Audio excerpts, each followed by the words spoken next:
Maseret Psachim Daf Nun Tet, on va commencer par Nun Het Amud Bet, les 10 dernières lignes. Tanu Rabbanan, Minayin shelo yehe davar, kodem le tamid shel shahar. Talmud lomar, ve'arach aleha ha'ola. Mai Talmuda, amar Rava ha'ola. Ola rishona. Nous avons une règle, c'est que dans le Beth Amikdash, le culte sacrificiel commençait par Korban Atamid, Tamid Shel Shahar, et la fin de la journée dans le Beth Amikdash, on clôturait tous les korbanot avec Tamid Shel Ben Arbaim. On a Shne Temidim Keilchata, 2 korban Atamid quotidien, l'holocauste du matin, l'holocauste de l'après-midi. Olat Tamid Shel Shahar et Olat Tamid Shel Ben Arbaim. Le premier c'est l'ouverture, le deuxième c'est la clôture. Entre les deux, on pouvait offrir tous les corbanotes que le Ham Israël a portés. Que ce soit des corbanotes obligatoires, que ce soit des corbanotes facultatifs, des nedarim ou nedavot, que ce soit korban moussaf, dans les périodes de fête, eh bien, tout se faisait entre les deux. Il n'y a aucun korban qui précède le tamid shel shahar, et également les korbanot ne suivaient pas le tamid shel ben arbaim. C'est entre les deux. Alors la Gemara pose la question, d'où on apprend cela? Que le premier korban de la journée dans le Beth Amikdash doit être obligatoirement Olat Tamid Shel Shahar. On l'apprend du pasuk Ve'arach aleha ha'ola. Alors, il faut que je vous lise ce pasuk qui figure au début de Vaïkra. Ve'aesh ala mizbeach tukadbo. Lo tichbe. Il faut qu'il y ait du feu qui brûle toujours sur l'autel. Ou bi'er aleha ha-kohen etzim baboker baboker. Ve'arach aleha ha'ola. Ve'iktir aleha helve ha-shelamim. Et tous les matins, le Kohen allait ordonner là-bas des poutres, des bûches de bois. Il va prendre des bûches de bois, il va les installer, faire la ma'aracha. Il y a ma'aracha gedola, ma'aracha ketana. Donc, le seder des bûches de bois, c'était un seder miyuchad.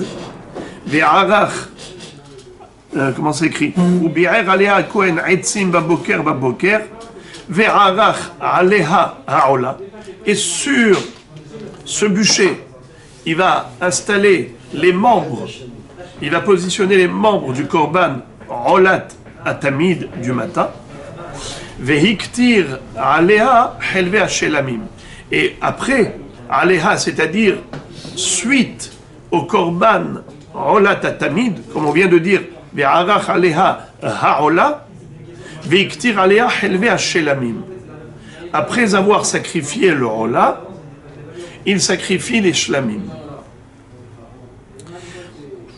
La Gemara dit, alors je relis, Tanu Rabbanan, la Baraita nous dit, Minayin shelo yehe davar kodem le tamid shel shahar.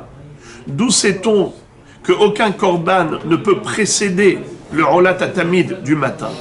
Talmud lomar, ve'arach aleha ha'ola. Sur ce feu, sur ce bûcher, il doit installer la Ola. Et alors la Gemara dit, Maï Talmuda, comment tu as étudié, comment tu as déduit de ce pasuk que en effet c'est le premier, il ne peut pas être précédé? Amarava ha'ola, Ola rishona.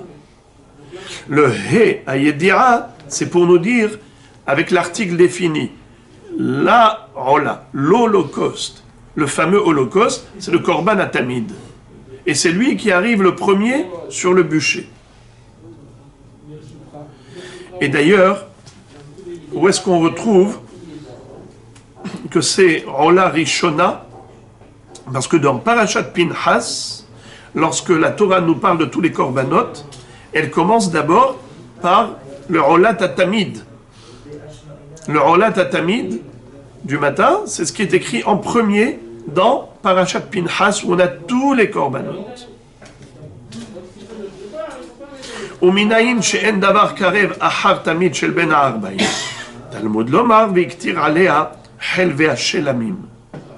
Et d'où sait-on que le dernier korban de la journée, c'est Tamid shel ben ha'arbaim, car il est dit Veiktir aleha helve hashelamim. Dans quel pasouk?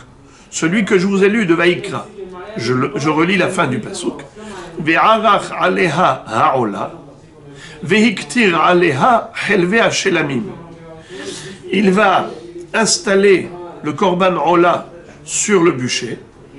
C'est le ola tatamid shel shahab. Et ensuite, il va offrir les shelamim. Il va consumer aussi les shelamim. Aleha. Après ola, shelamim. Donc tu vois que les shelamim, on les offre quand? Après ola tatamid shel shahab. Sous-entendu, pas après le ola tatamid shel ben ha'arbaim. La Gemara pose la question, elle dit Amar Abaye, Aleha shelamim, velo al haverta shelamim. Excusez-moi. Abaye explique. Il nous explique comment on a déduit. Amar Abaye, Aleha, viktir Aleha helve shelamim. Aleha, à quoi ça se rapporte? Korban atamid shel shahar. Aleha shelamim, velo al haverta shelamim. Après le tamid du matin, on peut offrir les shelamim, mais pas après le tamid shel ben ha'arbaim. Ça s'appelle haverta. C'est quoi haver? Collègue. C'est-à-dire, c'est quoi le parallèle du tamid shel shahar? Tamid shel ben ha'arbaim. Eh bien, c'est après tamid shel shahar qu'il y a shelamim, mais pas après tamid shel ben ha'arbaim. Alors la Gemara pose la question, matkif la rava ima shelamim hu delo nakriv. Ha'olot nakriv. La question de la Gemara, immédiatement, c'est que dans ce cas-là, si tu me parles que de shelamim, ça veut dire quel est le korban que je ne peux pas sacrifier après le korban atamid shel ben ha'arbaim de l'après-midi? C'est shelamim. Sous-entendu que d'autres korbanot que shelamim, ola, asham, hatat, minha, je peux les sacrifier après korban atamid shel ben ha'arbaim, car le seul korban qui a été évoqué, c'est shelamim. La réponse d'Agmara, elle est incroyable. Et la marava, hashelamim, aleha, hashlem, kol korbanot kulan. La Torah aurait pu dire, diktir aleha, helve shelamim. Pourquoi tu as dit ha-shelamim avec le he? C'est pas seulement en tant qu'article défini les shelamim, ça fait partie du mot hashlem. Ha-shelamim, le he qui a été rajouté, c'est pas en tant que he ayedira, c'est en tant que verbe. Les hashlim, compléter. Hashlama, aleha, hashlem, kol korbanot kulam. Faut pas faire la dracha. Faut pas se restreindre à shelamim. Il faut comprendre que c'est tous les korbanot, aleha hashlem. Hashelamim, c'est hashlem. Dans le sens où j'ai le korban atamid shel shahar du matin. Et ensuite, après le korban atamid du matin, hashlem kol korbanot. Rajoute tous les korbanot pour en quelque sorte compléter le korban atamid du matin. Et bien tu rajoutes tous les korbanot de la journée. Sous-entendu, aleha velo al haverta. Après le korban atamid du matin et pas après le korban atamid de l'après-midi. Maintenant, on a compris que le mot hashelamim n'est pas à traduire comme d'habitude korban shelamim, comme on avait cru au début. Alors on a dit, si c'est vraiment, il faut traduire à la lettre le mot shelamim, c'est un korban shlamim qu'on connaît. Alors il n'y a que korban shlamim qu'on doit sacrifier avant korban atamid shel ben ha'arbaim, après le tamid shel shahar. Mais les autres korbanot, pourquoi pas? Je pourrais normalement les sacrifier même après tamid shel ben ha'arbaim. Il te dit, tu n'as pas compris ce que j'ai dit. Quand je t'ai dit, Veiktir aleha helve hashelamim, c'est pas shelamim le korban shlamim. Korban hashlamim. Hashlem kol ha-korbanot kulam aleha. Aleha hashlem kol ha-korbanot kulam. Après le korban atamid du matin, dont on parle dans ce pasuk, c'est par rapport à ce korban que tu es mashlim, que tu rajoutes tous les autres korbanot. Mais aleha, velo al haverta. C'est qui aleha? Korban tamid shel shahar. C'est qui lo haverta? Tamid shel ben ha'arbaim. Donc après tamid shel ben ha'arbaim, impossible de sacrifier d'autres sacrifices. Tanou Rabanan. Alors aujourd'hui, on va beaucoup parler de l'ordre de préséance au niveau des korbanot dans le Beth Amikdash. C'est tout le sujet de l'étude d'aujourd'hui, Be'ezrat Hashem. Tanou Rabanan. Tamid kodem la Pesach. Pesach kodem l'iktoret. Ketoret kodemet la nerot. Voici le seder, l'ordre. Le korban atamid de l'après-midi précède le korban Pesach. Pesach précède la ketoret. Ketoret de l'après-midi précède la adlakat menorah. Adlakat nerot de la menorah. Donc répétons les amis. Tamid, Pesach, Ketoret, Nerot. Ça c'est l'ordre. Alors maintenant, la Gemara nous dit pour quelle raison le korban à Tamid précède le korban Pesach, ou plutôt pourquoi Pesach il est exceptionnel. Pourtant nous avions dit que tous les korbanot précèdent le Tamid chez le Ben Ha'arbaim. Pourquoi le korban Pesach fait exception et on le sacrifie après le korban atamid chez le Ben Ha'arbaim? La Gemara nous dit, par la Braïta plutôt, elle nous dit qu'il y a une dracha spéciale. Laquelle? Yehuhar davar shene'emar bo ba'erev ou Ben Ha'arbaim le davar shelo ne'emar bo ba'erev ela Ben Ha'arbaim bilvad. À propos du korban Pesach, il est écrit ba'erev, il est écrit Ben Ha'arbaim. À propos du korban atamid, il est écrit juste ba'erev. Qu'est-ce qu'on retrouve à propos du korban atamid? Pardon, il est écrit juste Ben Ha'arbaim. Ve'et hakeves hasheni ta'aseh Ben Ha'arbaim. Il n'y a pas écrit ba'erev. Pour le korban atamid, chez le Ben Ha'arbaim, il y a écrit que Ben Ha'arbaim. Tandis que pour Pesach, il est écrit les deux. Et ba'erev et Ben Ha'arbaim. C'est quoi le pasuk? Tizbah et à Pesach ba'arev. Un pasuk. C'est écrit dans Devarim. Dans Parashat Re'eh. Et également dans Shemot, Parashat Bo, il est écrit Beshahatu Oto Kol Kehal Adat Israël Ben Ha'arbaim. Alors on a ici deux termes, Ba'erev et Ben Ha'arbaim. Dans Korban Atamid, qu'est-ce qui est écrit juste? Ben Ha'arbaim. Ça veut dire que la Torah veut que le Korban Pesach soit encore plus tardif que le Korban Atamid. Donc Tamid Shel Ben Ha'arbaim, on le fait l'après-midi, mais le Korban Pesach doit être après le Korban Atamid Shel Ben Ha'arbaim. Très bien. Par rapport à cette réponse, la Gemara pose une question légitime. Ihachi ketoret venerot nami nikadmu le Pesach. Alors dans ce cas-là, même la ketoret de l'après-midi, parce que vous savez qu'il y avait ketoret le matin et ketoret l'après-midi. Shlosh meod veshimehamisha kiminyan emot hachama mahatzito baboker ou mahatzito ba'erev. C'est-à-dire le mané, il était divisé en deux. Une dose de kétoret le matin et une dose de kétoret l'après-midi. Alors maintenant, par rapport à la kétoret de l'après-midi, la question d'Agmara est la kétoret, et pas seulement la kétoret, aussi les nerot. Ubha'alot ha'aron et nerot ben ha'arbaim yaktirena. Kétoret tamid, fnei Hashem, les dorotechem. Alors la Gemara pose la question, elle dit Yachi ketoret venerot nami nikadmu le Pesach. Pourquoi?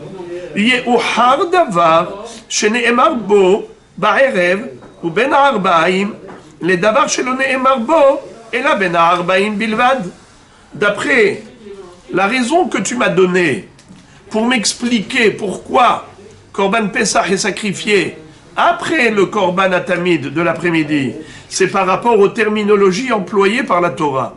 C'est que pour le Korban Ola Tatamid, elle a dit juste Vetakeves Hasheni Ta'ase Ben Arbaim.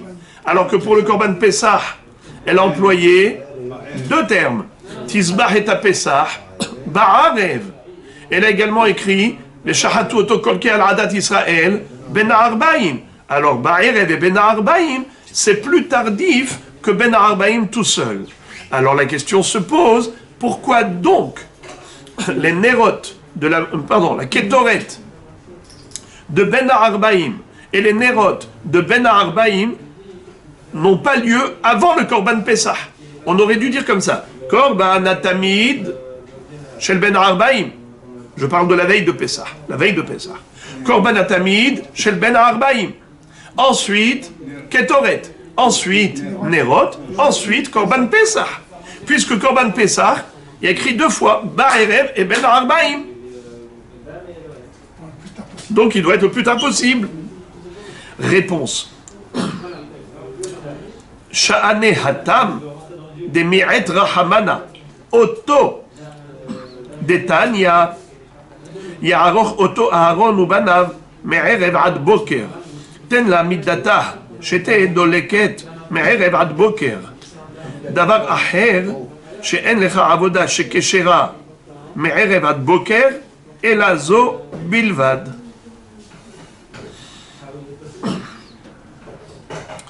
מה יטעמה? אמר קרא, יערוך אותו אהרון ובניו מערב עד בוקר, אותו מערב עד בוקר, ואין דבר אחר מערב עד בוקר. Veitkash Ketoret les Nerot. Alors voilà comment la Gemara nous explique le limoud. Quel est le limoud qui nous permet de conclure qu'en effet, la Ketoret de l'après-midi ainsi que les Nerot, ça ne peut avoir lieu qu'après Pessah et pas avant le Korban Pessah. Pourquoi? Étant donné que c'est écrit à propos de la Ménorah, que tous les jours, le Kohen devait être madlik, ou metiv et anerot. Ya'aroch oto Aaron ou banav me'erev ad boker. Et du mot oto, Ya'aroch oto me'erev ad boker. Oto me'erev ad boker. Ve'en davar acher me'erev ad boker. Ça veut dire qu'il n'y a aucune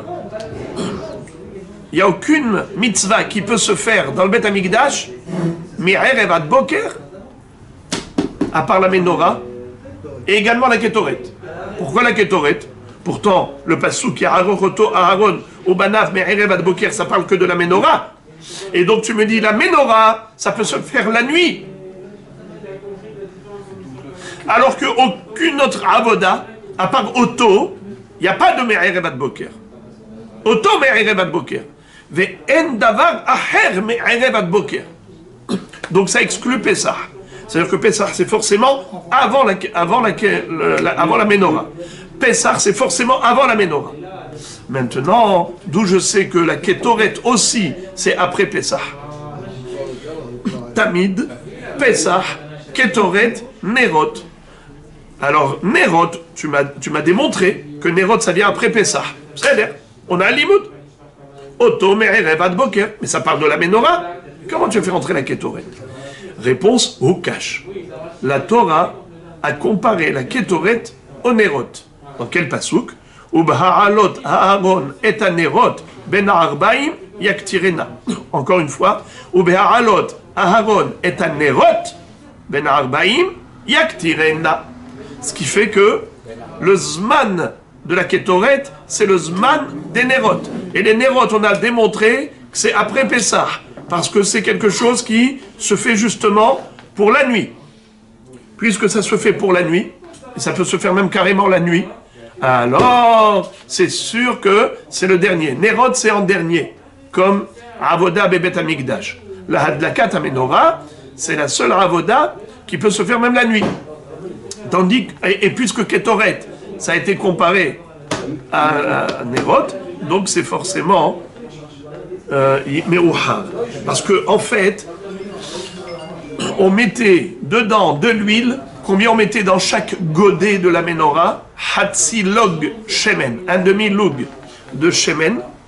Mais erev ad boker, pour que ça puisse éclairer la nuit. Donc ça veut dire que j'allume juste avant la tombée de la nuit, pour la nuit.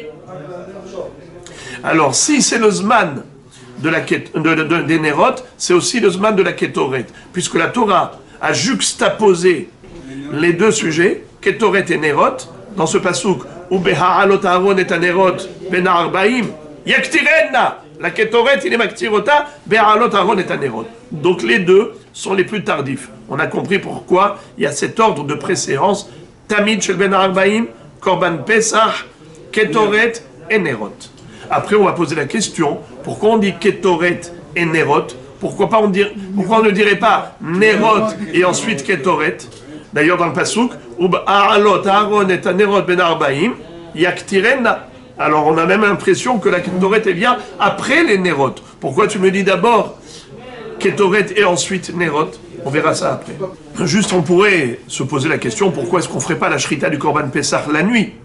Nahon?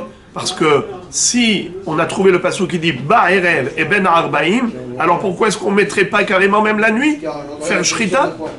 La réponse, c'est comme on a un passouk qui nous dit Beyom Tsavoto, c'est que les korbanot ne peuvent avoir lieu qu'en journée. Ça veut dire que tu ne peux pas sacrifier aucun korban la nuit. Ça, c'est sûr que la Shrita, avec Zrikat Adam sur le Misbéach et la combustion des graisses sur le Misbéach, ça c'est quelque chose qui ne peut jamais se faire la nuit. Ça c'est exclu, puisqu'on a un passage qui nous dit Biyom Tsavoto. Alors ça veut dire quoi? Ba'erev ben Arbaim, ça veut dire que l'après-midi, et jusqu'en fin d'après-midi, le plus tard possible, c'est aussi encore possible. C'est pour cela que on a dit Yehuhar Davar, Shene Emarbo, Ba'erev et ben Arbaim, les davar sheloné marbo et la ben arbaim bilvad. C'est pour cela que le korban Pessah succède au korban atamid shel ben arbaim. Car là, il n'y a écrit que ben arbaim, il a écrit deux fois, ben arbaim et ba'erev. Mais c'est sûr que c'est en journée, car on ne peut pas faire la shrita la nuit, puisqu'on a un autre pasouk, beyom tsavoto. Alors maintenant, en ce qui concerne la menorah, les nerot s'écrit yarochoto me'erev ad boker. On allume justement pour la nuit, mais Erev ad boker. Et puisque à ce moment-là, au moment où j'allume juste avant la tombée de la nuit, pour qu'il y en ait, pour que l'allumage dure toute la nuit, je mettais combien? Une dose de Hatsilog qui correspond à la longueur de la nuit la plus longue de l'année, ce qu'on appelle l'Elot Tevet, les nuits du mois de Tevet. Et donc, puisque l'allumage se fait pour la nuit, juste avant la tombée de la nuit, c'est l'heure de la Ketoret également, puisque la Torah nous dit Ubeha'alot Aaron et Anerot, Ben Arbaim, Yaktirena.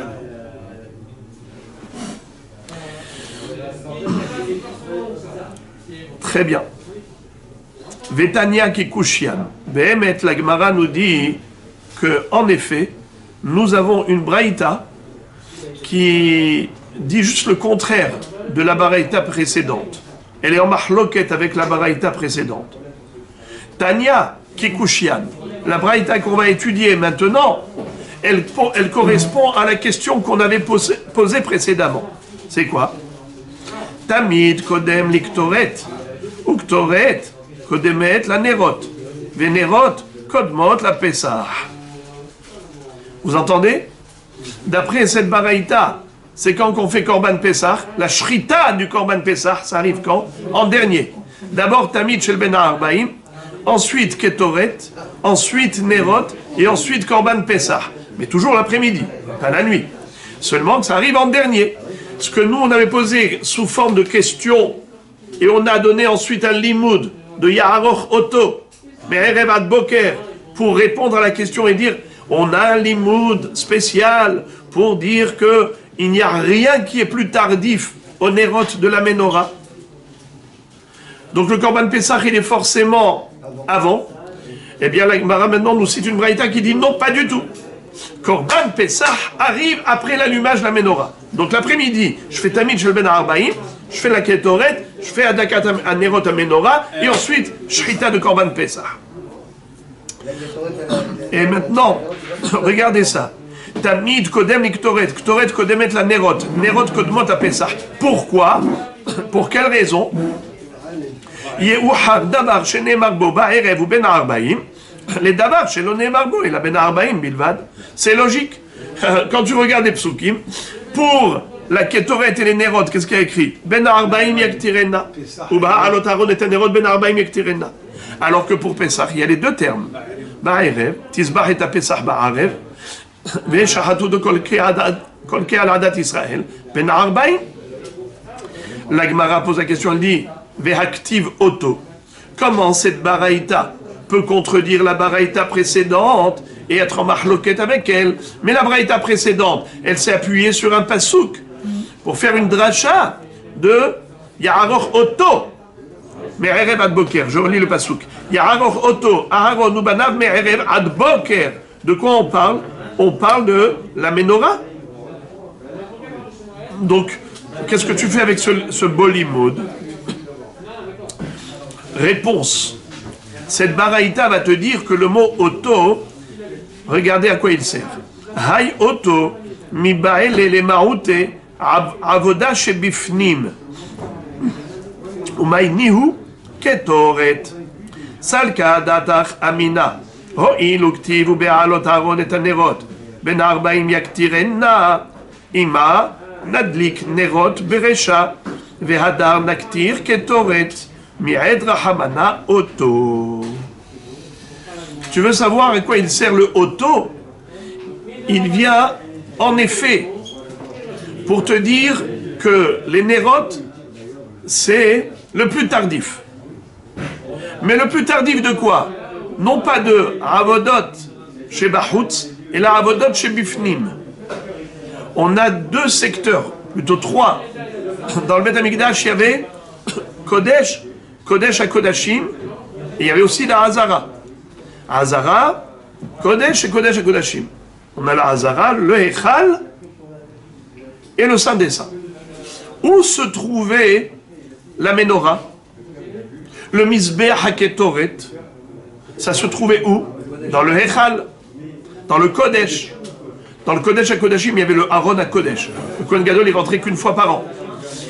Nous, on parle maintenant de l'endroit intermédiaire. C'est le Hechal. Ça s'appelle Bifnim. Le Mizbeach, Adama, Mizbeach, ce qu'on appelle Mizbeach HaHitzon. Le Mizbeach de l'extérieur, c'est le grand Mizbeach qui se trouvait dans la Hazara. D'accord? Et ce Mizbeach-là, qui était devant le Hechal, c'est là-bas où on sacrifiait tous les korbanot. Sur le Mizbeach à Ketoret, qu'est-ce qu'on avait? Ketoret, le petit Mizbeach en or, qui était dans le Echal. Alors, il te dit comme ça. Quels sont les avodot bifnim? C'est quoi les avodot pnim? Menorah et Ketoret. C'est quoi les avodot chutz? Tous les korbanot. Alors il te dit, quand la Torah t'a écrit Oto, Ya'aroch Oto, Aaron Ubanav, Me'erev ad boker, pour te dire que Hadlakat Menorah, c'est la avoda la plus tardive. C'est la plus tardive par rapport à celle qui lui ressemble. Quelle est la avoda qui ressemble à Hadlakat Menorah? C'est la Ketoret. Alors, puisque la Torah te dit Ubha'alot Aharon et Anerot ben Arbaim yaktirena, j'aurais pu croire que d'abord Nerot et ensuite yaktirena. Donc c'est qui le dernier? C'est qui le dernier? C'est la Ketoret. La Ketoret serait en dernier. C'est pour ça qu'on te dit non. Oto me'erev ad boker. Oto me'erev ad boker. La Menorah, c'est la avoda la plus tardive. La Ketoret, elle vient avant la Menorah. Donc d'abord Ketoret et ensuite Nerot à Menorah. Mais au niveau du Korban Pessah, ça se fait Bahutz. Le Korban Pessah, la Shrita, elle est en dehors du Echal. la combustion des graisses et la zrikat adam du Korban Pessah, c'est sur le Mizbeach, le grand Mizbeach. Le grand Mizbeach qu'on appelle Mizbeach Achitzon. Il n'est pas dans le Hechal. Et puisque la Torah, quand elle compare, elle fait des comparaisons, c'est par rapport à ce qui est comparable. Ketoret qui est bifnim, Nerot qui est bifnim, on ne parle pas du tout, on ne fait pas allusion à une exclusion de quelque chose qui n'a rien à voir. Car le Korban Pessah, c'est Bahout. La Torah n'en parle pas. Alors, Behemet, le Korban Pessah, il se fait quand? Après Hadlakat HaNerot. D'après cette baraïta, Tamid, Ketoret, Nerot HaMenorah, Korban Pessah. Évidemment, c'est encore avant la tombée de la nuit. Alors que la première braïta, qu'est-ce qu'elle nous a dit? Tamid, Pessah, Ketoret, Nerot.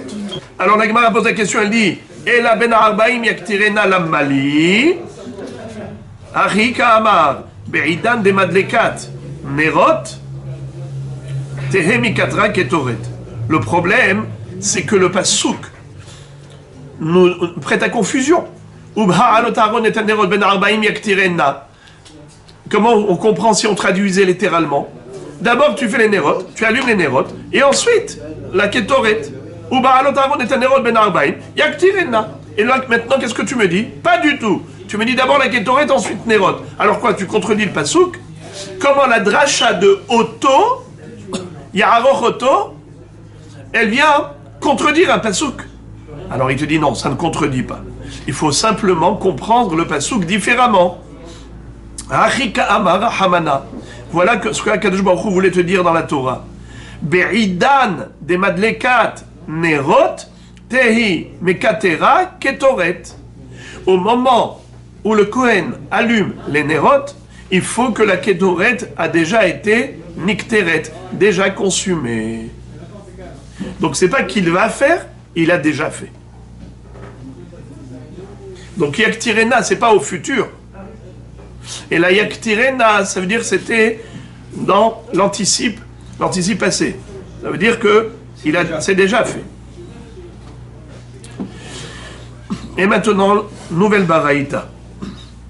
Tanu Rabbanan. Cette baraïta également va nous parler de l'ordre de préséance des avodot dans le Beth Amikdash. Tanu Rabbanan en lecha davar shekodem le tamid shel shachar ela ketoret bilvad. La Braïta nous dit qu'il n'y a qu'une seule chose qui peut précéder le Korban Atamid du matin, l'holocauste quotidien du matin, c'est que la Ketoret. Sheneemar baboker, baboker. Puisque la Torah nous dit dans le Pasuk, Ube'alot Aaron et Nerot ben Arbaim yaktirena Ketoret tamid lifnei Hashem le dorotechem. Et juste avant c'était écrit, Vehiktir alav Aharon Ketoret samim baboker, baboker. Pourquoi s'écrit deux fois le mot boker? C'est pour dire que avant le rolat à boker, on a la ktoret. L'encens qu'on devait sacrifier sur le misbeach et ketoret précédait le tamid shel shachar. Car dans tamid shel shachar c'est écrit baboker. D'accord? Rolat à boker. Tandis que la ketoret c'est écrit baboker, baboker. Et à keves ha'echad ta'aseh baboker. Et tandis que la ketoret, baboker, baboker. Ve'en lecha davar shemit'akev achar tamid shel ben arbaim ela ketoret ve'nerot. Et il n'y a pas d'élément, de mitzvah qu'on accomplit après le tamid shel ben arbaim. Ce n'est que la mitzvah de ketoret shel ben arbaim et la mitzvah des nerot à menorah. Également, Pesach. Le Korban Pessah, ça se fait après le Korban Atamid Shel Ben Arbaim. Également, Mechoussar Kipurim Be'erev HaPesah. Chez Tovel Shenit Ve'ochel et Pischo La'erev. On va tout de suite expliquer c'est quoi un Mechoussar Kipurim. On a une notion de Arba'a, Mechoussar et Kapara. Ce Mechoussar Kipurim, on va expliquer, il doit d'abord aller au mikvé et manger le Korban Pessah la nuit. Donc d'abord, il fait sa kapara. Ensuite, Tevila Midera-Banan. Ensuite, il mange le Korban Pesach la nuit. Rabbi Ishmael bno shel Rabbi Yochanan ben Broka Omer, Af mechusar kippurim bish'ar yemot hashana, shetovel ve'ochel bekadashim la'erev. Rabbi Ishmael, le fils de Rabbi Yochanan ben Broka, nous dit que c'est pas seulement la veille de Pesach que le mechusar kapara doit faire son korban après le korban atamid, où il peut le faire, mais même toute l'année, pas seulement la veille de Pesach. Pourquoi? Parce que toute l'année, celui qui a fait un korban shlamim par exemple, qui doit manger après le sacrifice, s'il est bloqué parce qu'il est mechusar kapara, il a le droit d'apporter sa kapara et manger le korban shlamim. Alors, tout ce que je dis, ça ne veut rien dire, il faut que j'explique. Nous avons une halakha qui consiste à dire qu'un homme qui est tamé parce qu'il était soit metzora, soit zav, ou une femme zava, ou une yoledet, toutes ces personnes-là ne peuvent pas rentrer au Beth Amikdash ou ne peuvent pas manger un korban tant qu'ils n'ont pas apporté la kapara. Et c'est quoi la kapara? Alors il y a différentes catégories de kaparot, c'est-à-dire en fonction de la personne en question. Alors je vais rapidement vous donner les notions. Quels sont les corbanotes que doivent apporter ces personnes? Alors un zav ou une zava, ils ont juste 2 oiseaux à apporter. 2 colombes ou 2 tourterelles. Echad hatat et echad ola. Si c'est une yoledet, alors ça dépend. Si elle est riche ou pauvre. Riche, elle doit apporter hatat arof et keves le'ola. Si elle est pauvre, alors elle devra apporter off et off. Off les hatat, off les ola. Je répète, si elle est riche, off les hatat, keves les ola. Si elle est pauvre, off et off. Shtetorim ou shne benayona. Un metzora, lui aussi ça dépend, riche ou pauvre. Un hachir, il doit apporter 3 corbanotes. Hacham, hatat, ola. Keves les hacham, kivsa les hatat, keves les ola. Donc 2 kvasim mâles et une kivsa femelle. Si c'est un ani, keves off, off. Pour le hacham, il est obligé d'apporter une bête, keves. Si c'est et pour hatat, off, pour ola, off. Voilà donc les 4 personnes qui sont mechusare kapara. Ça veut dire que leur purification n'est complète que s'ils ont apporté cette kapara. Tout ce que je viens de dire maintenant. 4 personnes. Zav, Zava, Yoledet, Metzora. Maintenant, qu'est-ce que ça leur permet de faire par la suite? Ça leur permet de manger du korban ou de rentrer au Beth Amikdash. Voilà ce que ça leur permet. Et Midera Banan, ça ne suffit pas. Non seulement qu'ils ont apporté le korban kapara, mais en plus de cela, ils doivent aller au mikvé et attendre la tombée de la nuit pour manger les corbanotes. Alors je répète, le 7e jour, ils ont été au mikvé, ils ont attendu la tombée de la nuit. À la tombée de la nuit, ils sont théorim, mais pas pour le Beth Amikdash. Ils doivent attendre le lendemain, apporter la kapara, les corbanotes qu'on vient de citer, aller au mikvé midera banan et attendre la tombée de la nuit pour pouvoir manger des shlamim, pour pouvoir manger des corbanotes.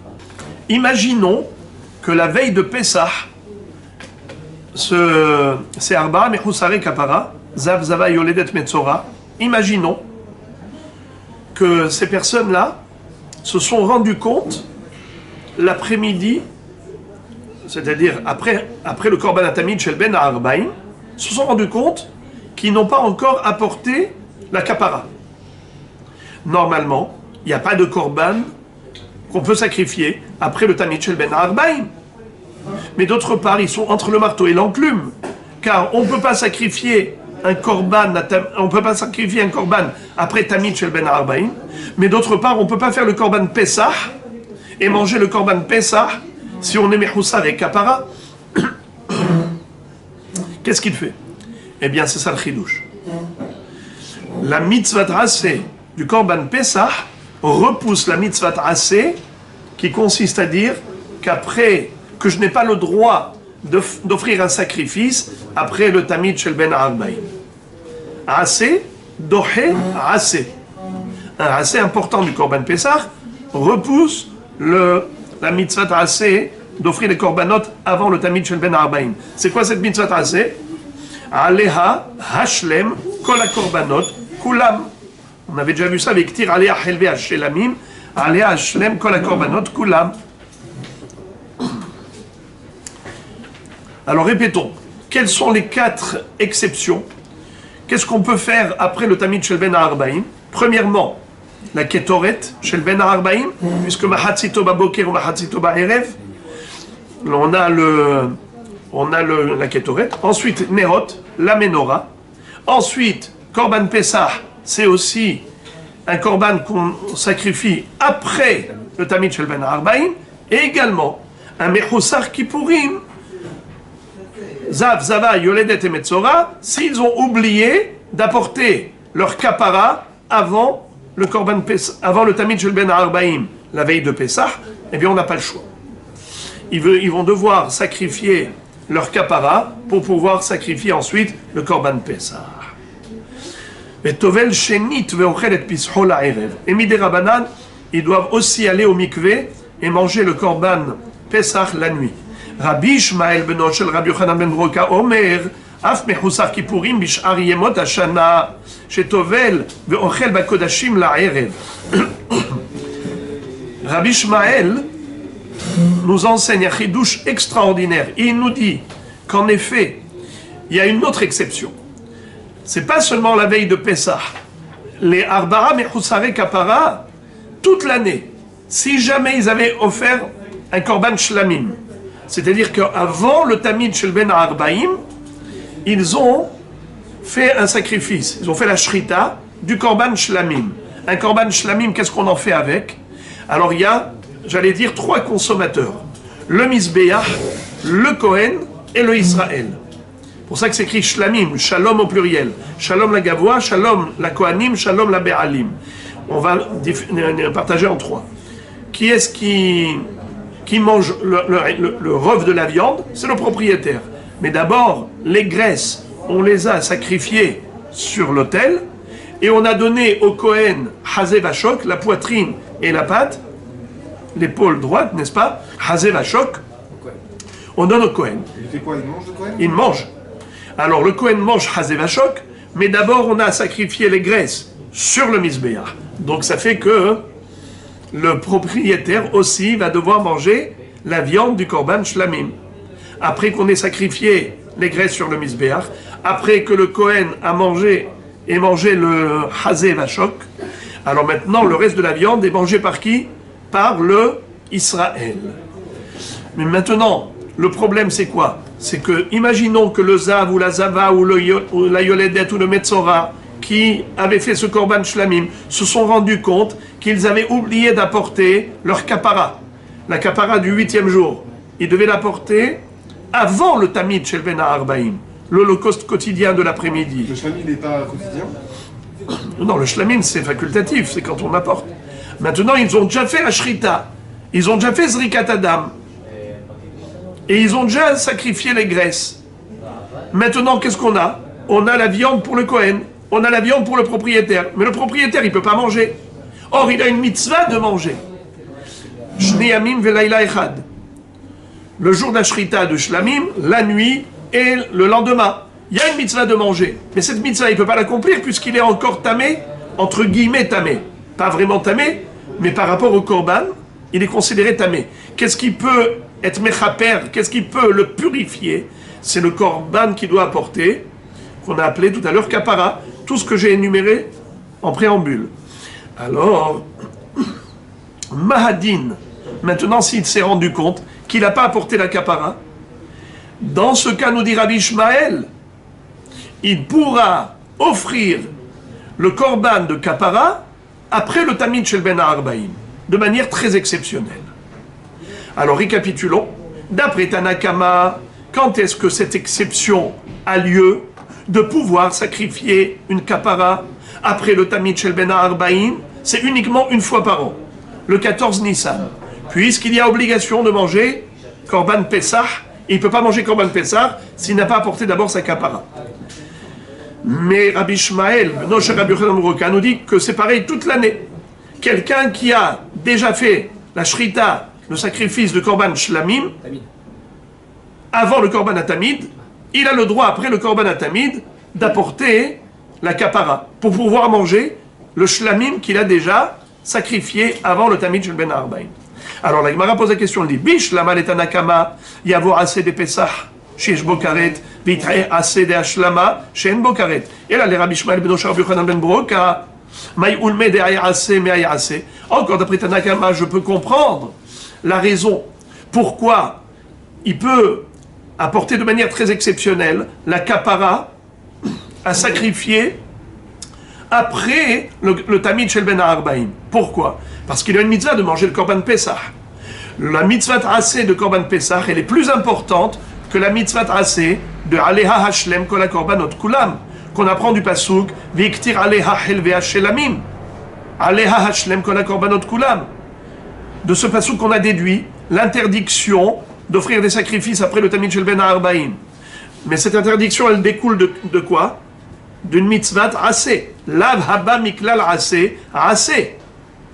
C'est une interdiction qui découle d'une obligation, que je dois sacrifier tous les korbanot après le après le Tamid Shel Shahar, et pas après le Tamid Shel Ben Arba'im. Alors pourquoi est-ce que, exceptionnellement, j'ai le droit la veille de Pessah d'offrir la kapara? Arba'a Mechusar et kapara, ils ont le droit de faire leur sacrifice, parce qu'ils doivent accomplir ensuite le Pessah. Et le Pessah, en effet, c'est une mitzvah assez chez bo karet. Celui qui ne mange pas Korban Pessah, il est chayav karet. Donc c'est trop grave. Mais par contre, Rabbi Ishmael, le fils de Rabbi Yochanan ben Broka, est incompréhensible. Pourquoi? Parce que lui dit toute l'année c'est pareil. Même pour manger les shlamim, c'est une mitzvah assez de manger les shlamim. D'accord, mais cette mitzvah assez n'est pas plus forte que la mitzvah assez de Alea Shlem Kol HaKorbanot Kulam. Quand tu mets les deux sur la balance, il n'y en a pas une qui est plus forte que l'autre. Alors pourquoi tu as été dohé le assez de Hashlama par le assez de manger le Korban Shlamim? Ma pitom. Question. Réponse. Amar Rabina Bar Frizda. Hacha bechatata'of askinan she'en la mizbeach el adama. Rav Frizda dit un chidouche atsum. Et il dit que Behemet, ici, quand on nous a dit qu'on a le droit d'apporter la kapara pour le zavzava, yoledet ou metzora, on parle uniquement du hatata'of. Et hatata'of, ça ne se sacrifie, il n'est pas sacrifié sur l'autel. Qu'est-ce qu'on fait avec le hatata'of? On fait la melika, ensuite on fait zrikat adam, mais il n'y a rien qui brûle sur le misbeach. Le off, il va être mangé par le Kohen. Hatata'of. Or, d'où j'apprends le issour de sacrifier après le Tamid Shel Ben Arba'im? Du Pasuk, Veiktir alea helvea shelamim. C'est quoi Veiktir? Brûler. Or, tu ne peux brûler que. Tu ne peux pas brûler après le Tamid Shel Ben Arba'im. Mais ici, il n'y a rien à brûler. Il n'y a que la Melika, Zrikat Adam et la Achila. Où est-ce qu'il y a la brûlure, la combustion? Il n'y a pas. Puisqu'il n'y a pas de combustion, il n'y a pas de Yessour de le faire après le Tamid Shel Ben Arba'im. Ça, c'est une très belle réponse de Rav Frizda. Rav Papa donne une autre réponse. Rav Papa amar afilo tema behatat behema. Admettons que le korban hatat en question, c'est behema. Qui est-ce qui apporte comme kapara hatat behema? C'est le Metzora Ashir. Le Metzora qui est riche, il doit apporter une brebis, kivsa. Alors en effet, afilo behatat behema, ma'ala ou melina berosho shel mizbeach. Il donne une solution incroyable.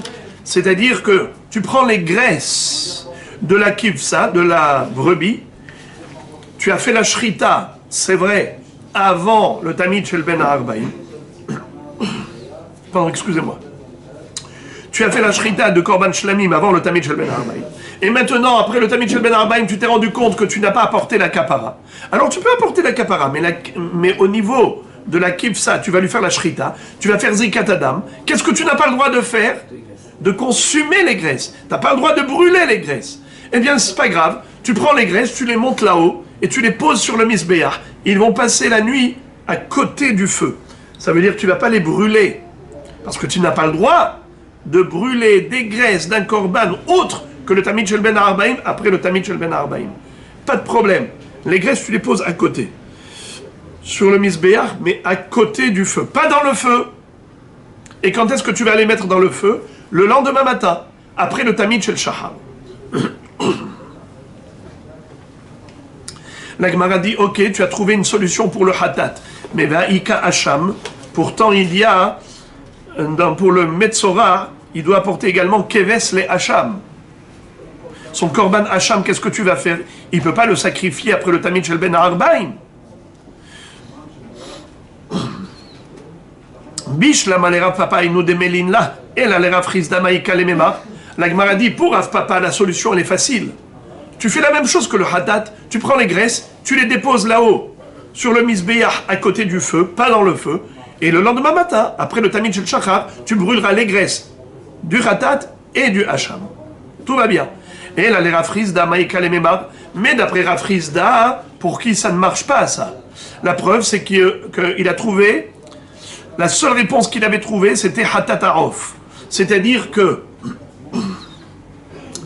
il n'y a pas de combustion. Dans Hatatarov, il n'y a pas de combustion. Il n'y a que Melika, Zrikat Adam et mangé par les Kohanim. Il n'y a pas de combustion. Donc il n'y a pas de problème de le faire après le Tamid Shel Ben Arbaim. Très bien. Mais qu'est-ce que tu fais avec le Hacham? Qu'est-ce que tu fais avec le Hacham? Le Metzora, il doit apporter Hacham.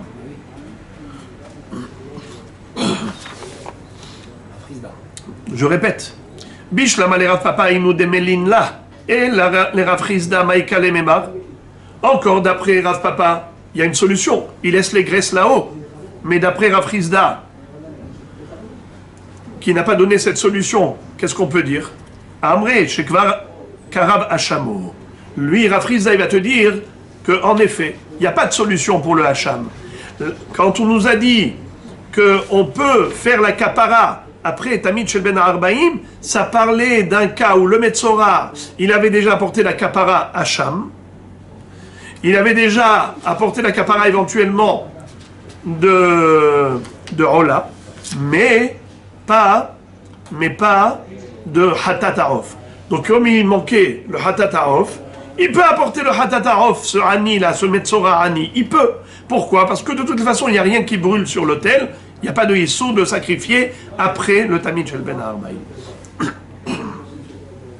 Ve'aika Ola, Vechitema Ola lo me'akva. Qu'est-ce que tu vas me dire? Que la Ola, elle n'est pas me'akevet, ce n'est pas possible. Pourquoi? Ve'atania Rabbi Ishmael beno shel Rabbi Yochanan ben Ruka omer, keshem shehatato ve'ashamo me'akvin oto, kach olato me'akvato. Nous avons un enseignement de Rabbi Ishmael lui-même qui a dit que de la même façon qu'un Mechoussar Kapara ne peut pas manger des korbanot, il est meroukav, il est retenu tant qu'il n'a pas apporté korban hatat et hacham, ainsi, s'il n'a pas apporté korban ola, eh bien il ne peut pas manger des korbanot. Il lui faut les 3 korbanot, hatat, hacham et ola. Alors lui, d'après Rav Frisda, qu'est-ce qui va se passer? Comment tu vas faire le korban ola après le Tamid Shel Ben Arbaim? Et si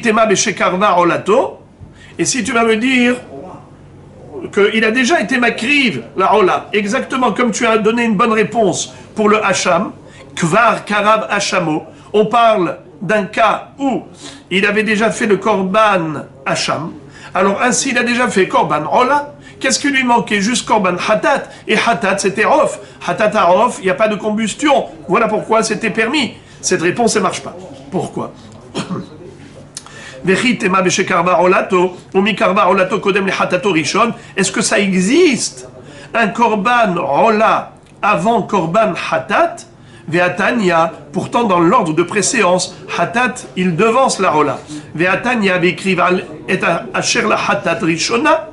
Ma Talmud lomar, im lelamed j'étais kodemet la rola, harik var neemar bet hasheni yaase rola kamishpat, ela zebana av lechol hataot, shiyu kodmot lechol rolot abaot imahen. Nekaimalan, d'afilu hatat aof, kodemet le rolat behema. Ici, on a un enseignement très clair qui nous dit que toujours, quand on doit apporter deux korban, un hatat et un rola, on n'a pas le droit d'apporter rola avant hatat. C'est toujours hatat avant rola. Donc de ce fait, si tu me dis que ce mehoussar kapara doit apporter son hatat aof, c'est qu'obligatoirement, il n'a pas encore sacrifié sa rolat behema. Alors comment il va pouvoir la sacrifier après le tamid shel ben arba'im? Grande question. Amar Rava sha'ane olat metzora de Rahamana Amar vehe'ela kohen et ha'ola she'ela kvar. Eh bien, c'est en effet une exception. Une exception au niveau du metzora, bien qu'en général la hatat doit toujours précéder la rola, mais pour le metzora, rola peut précéder hatat. Puisque c'est écrit vehe'ela ha'kohen et ha'ola. Ve'ela belashon avar, ça veut dire qu'il a déjà sacrifié le korban rola avant le hatat. Donc en effet, on peut très bien imaginer que le metzora avait déjà sacrifié rola, hacham, quand? Avant le korban atamid shel ben arba'im. Qu'est-ce qui lui manquait? Juste le hatat. Hatat arof peut être sacrifié après le tamid shel ben arba'im, puisqu'il n'y a aucune combustion. Il n'y a que melika, zrikat adam, achilat kohen. Il n'y a pas de haktara, il n'y a pas de combustion. Donc il n'y a pas de issour de sacrifier hatat arof après le tamid shel ben arba'im. Il n'avait pas fait le hola avant. Comment? S'il n'avait pas fait le hola avant. Il aurait été bloqué. Amar le Rav Shemen bar Abba le Rav Papa le didach de Amart u'ma'ala u'melina berosho shel mizbeach kaimin ve'avdinan milta la kohanim de atu balidet akala de savre de yomehu ve'atu le akture. Rav Shemen bar Abba pose une question technique à Rav Papa.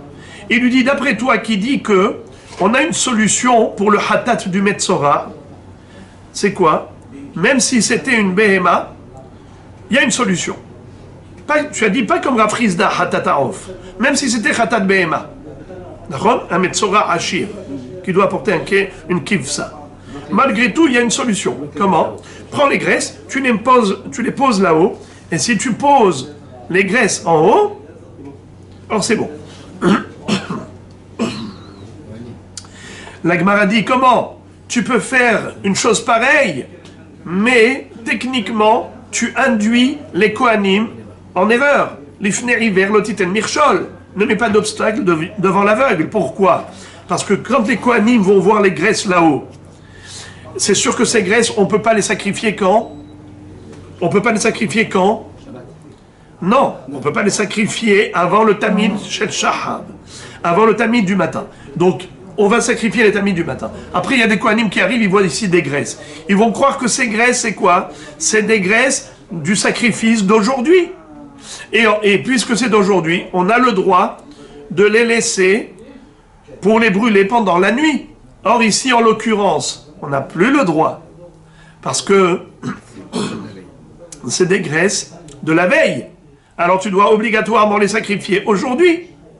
Et si tu les laisses comme ça, toute la nuit jusqu'au lendemain matin, et que les Kohanim vont venir après les trouver ici, après le Tamid Shel Shahar, ils peuvent croire que c'est un korban tout frais, tout chaud, et ils vont le laisser pour la nuit, chose qui est assour. Des savrés, des yomehu, ve'atu Kohanim ne detakala, ve'atu le akture, et ils risquent de les brûler quand? La nuit. Et quel est le issour? S'ils vont les brûler la nuit, quel est le issour? Parce qu'il faut les brûler obligatoirement avant. La fin de la nuit. Avant. Le début du jour. Non, avant le tamid shel ben arba'im. Alea hashlem kol hakorbanot kulam. Amar le kohanim zrizim hem. Il a dit les kohanim sont des gens empressés, sont des gens zélés, des gens conscients et consciencieux. Ils savent exactement tout ce qui se passe dans le Beth Amikdash. Ils font pas tout et n'importe quoi. Quand ils vont voir ces graisses, ils auront déjà eu l'information du Kohen d'hier qui a déposé ça ici, qui va lui dire attention, ces graisses-là sont pas des graisses d'aujourd'hui, sont des graisses d'hier.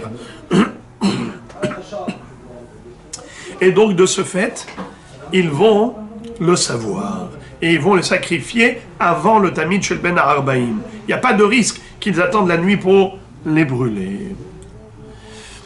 Amar, les Kohanim Zrizim Hem. Les Kohanim, ce n'est pas des gens nonchalants, ce sont des gens zélés. Encore une couchée sur Rav Papa qui a dit qu'on pose les graisses en haut. Amar, les Ravashi, les Rav Kahana, après la Ravuna Bere, les Rav Natan, les Rav Papa, Ve'akama delomit katre, et Morim, Kohanim lomatsu achle basar, Detanya yachol yu Kohanim rachaim, Behaze vashok, Kodem aktarat ha'emorin, Talmud lomar viktir ha-Kohen et ha-Helev, ha-Mizbeha, Ve'hadar, ve'aya yehaze le-Aharon ul-Banav. וכמה דכהנים לא אכלי בשר, בעלים לא מתכפרי, דתניא, ואכלו אותם אשר כופר בהם, מלמד שהכהנים אוכלים ובעלים מתכפרים. Il lui pose une question ingénieuse. Rav Ashi à Rav Kahana, par rapport à ce hidouche de Rav Papa. Il lui dit, je comprends pas comment ça fonctionne, ta solution. La solution de Rav Papa, comment elle fonctionne. On laisse les graisses là-haut. D'accord? Mais le problème, c'est que laisser les graisses là-haut, ça empêche les Kohanim de manger. Et tant que les Kohanim n'ont pas mangé, le Hazé Vashok, le Israël n'a pas le droit de manger, lui, sa viande. Et le Israël n'aura pas de kapara. Excusez-moi. Ici, on parle pas on ne parle pas de Korban Shlamim, on parle ici de Korban Hatat. Le propriétaire de ce Korban Hatat, oui, c'est qui? C'est un Metzora. Il a apporté cette kifsa les Hatat. Cette kifsa les Hatat, elle a été shritée quand? La veille. Les graisses, elles ont passé la nuit en haut du Mizbeach. Mais à cause de cela, le Kohen ne pouvait pas manger le Korban Hatat. Et quand est-ce que le Kohen peut manger Korban Hatat? Le jour d'Ashrita et la nuit qui suit. Yom Valaïla. Or, ce Yom Valaïla, il ne pouvait pas manger. Pourquoi il ne pouvait pas manger? Parce qu'on n'a pas encore sacrifié les graisses. On n'a pas encore brûlé les graisses sur l'autel. Or, la Torah nous dit que le Kohen ne peut manger que si on a déjà sacrifié les graisses du Hatat sur l'autel. Or, étant donné que ces graisses-là, on ne pouvait pas les brûler après le Tamid Shel Ben Arbaïm, on les a laissées toute la nuit. Alors ça fait que le Kohen, il était au cave. Il était bloqué. Et qu'est-ce que tu vas me dire? Ce n'est pas grave, qu'il ne mange pas. Mais non, la consommation de la viande du Korban Hatat par le Kohen, c'est mechaper pour le Israël. Ve'achlu otam asher kupar bahem. Kohanim ochlim, be'alim itkaprim. Le Kohen, il mange, le Israël, il a la kapara. Donc c'est indispensable qu'il mange. Or, il ne peut pas manger tant que tu n'as pas sacrifié les graisses. Et quand est-ce que tu as sacrifié les graisses? Que le lendemain matin. Ça y est, c'est déjà passé Yom Valaïla, depuis la Shrita.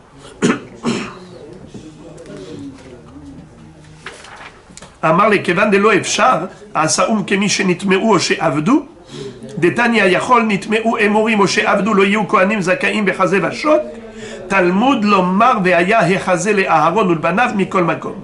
Il lui a répondu que, à toute règle, son exception.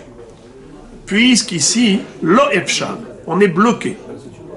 On ne pouvait pas brûler les graisses le jour même après le Tamid Shel Ben Arbaïm. On était obligé de les laisser sur l'autel, en haut. Et on va les brûler le lendemain. Dans ce cas, la combustion des graisses n'empêche pas le Kohen de manger la viande. Et donc le Kohen pouvait manger la viande avant même la combustion des graisses. Et à quoi cela ressemble? À des graisses qui sont devenues tmeim, ou des graisses qui ont disparu. Imaginons, il n'y a plus la graisse du Korban Hatat. Elle a disparu.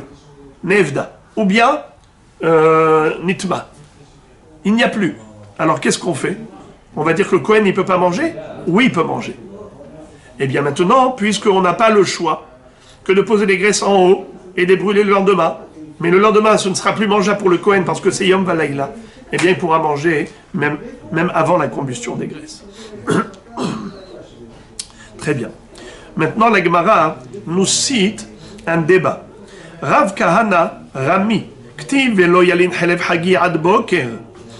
Ad boker ou de lo yalin, hakol al-layla kula yalin, uchtiv viktir alea helve hashelamim, alea hashlem kol hakorbanot kulam. Rav Kahana, il pose une contradiction entre deux psukim. Il y a un pasuk qui nous dit que le chelev, la graisse du korban chagiga, ne doit pas rester jusqu'à l'aube. Il faut brûler avant l'aube.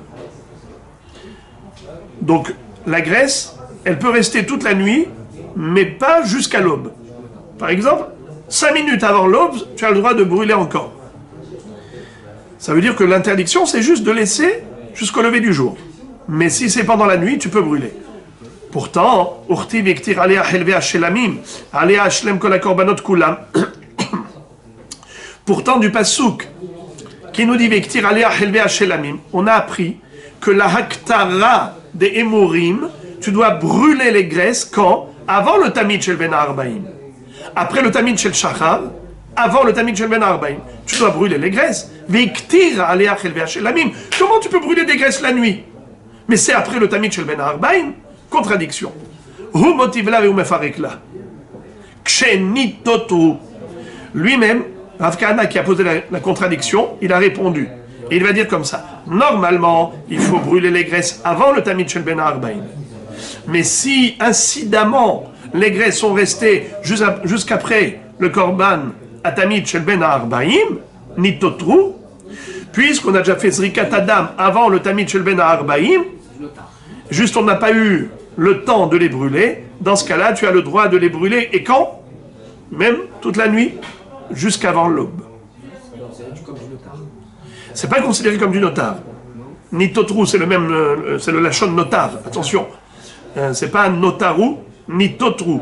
Ils sont restés en plus. Ça veut dire que la graisse, normalement j'aurais dû la brûler avant le Tamid Shel Ben Arbaim, mais c'est resté après le Tamid Shel Ben Arbaim, parce que j'ai pas eu le temps de le faire avant, eh bien j'ai le droit de le faire même après, brûler les graisses, même après le Tamid Shel Ben Arbaim et toute la nuit.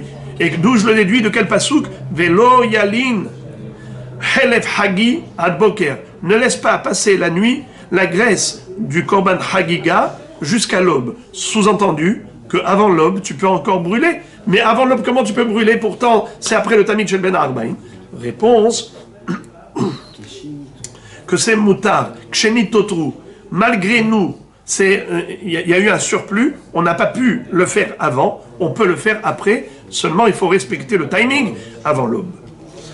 Encore un débat du même style. Ram et Rav Safra les Rav.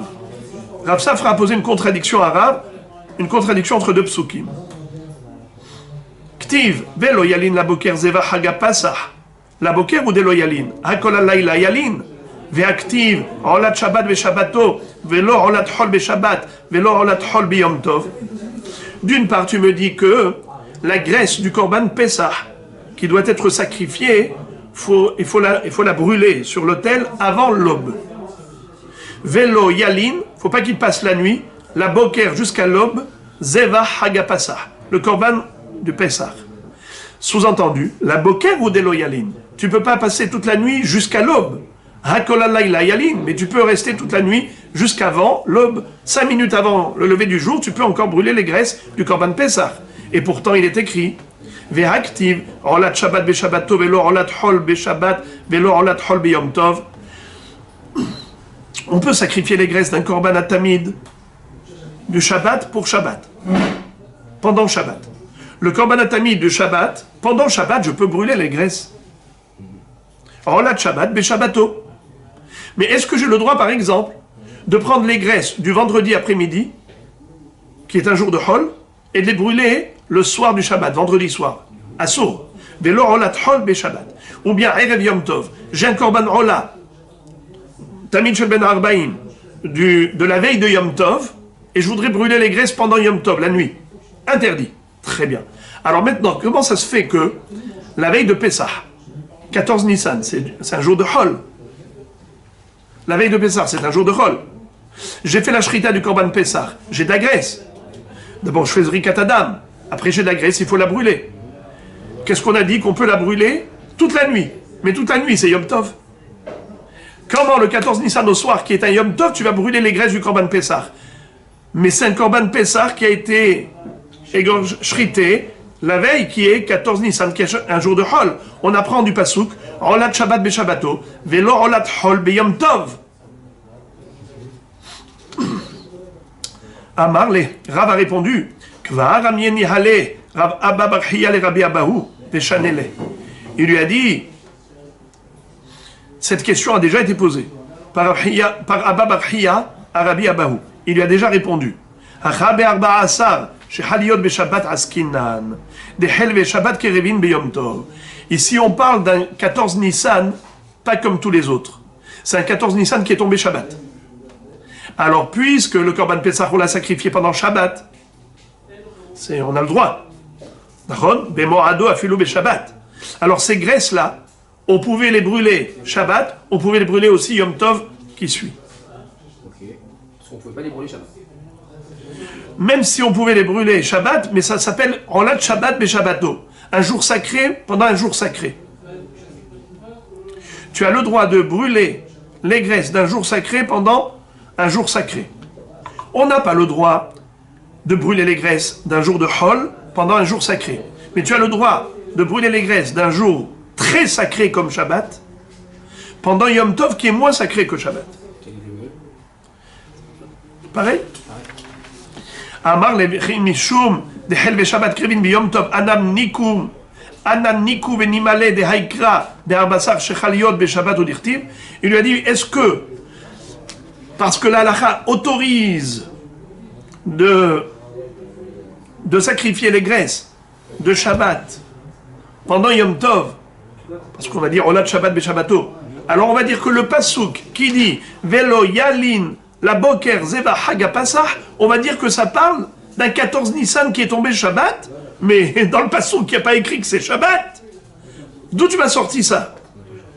Alors il lui dit, on n'a pas le choix. Amar le Shavke Likra Deudahi Kumokim Anafshe. Le pasuk, laisse-le, abandonne-le. Ne reste pas accroché au pied de la lettre. Tu dis, ah non, mais c'est pas écrit que c'est Shabbat. Alors il dit, quand on n'a pas le choix, bien que c'est un peu tiré par les cheveux, tu n'as pas le choix que de dire qu'on parle de Shabbat. Eh bien maintenant, Dahik Umukim Anafshe. Le pasuk lui-même, il s'est serré. Ça veut dire le pasuk qui ne va pas contredire un autre pasuk. Akadosh Baruch Hu a écrit les deux psukim dans la Torah, donc il ne va pas se contredire. Alors tu es obligé d'appliquer un des deux psukim, le Shabbat. C'est-à-dire que le pasuk qui dit Velo Yalin la Boker Zeva Haga Pasah, sous-entendu que tu as le droit de brûler les graisses du 14 Nissan pendant la nuit de Yom Tov. Tu veux savoir c'était quoi ce 14 Nissan? C'était forcément Shabbat. Obligatoirement, tu n'as pas le choix. Donc même si ça n'a pas été dit explicitement, ça parlait d'un Shabbat, on n'a pas le choix que de dire que le pasuk parle du Shabbat.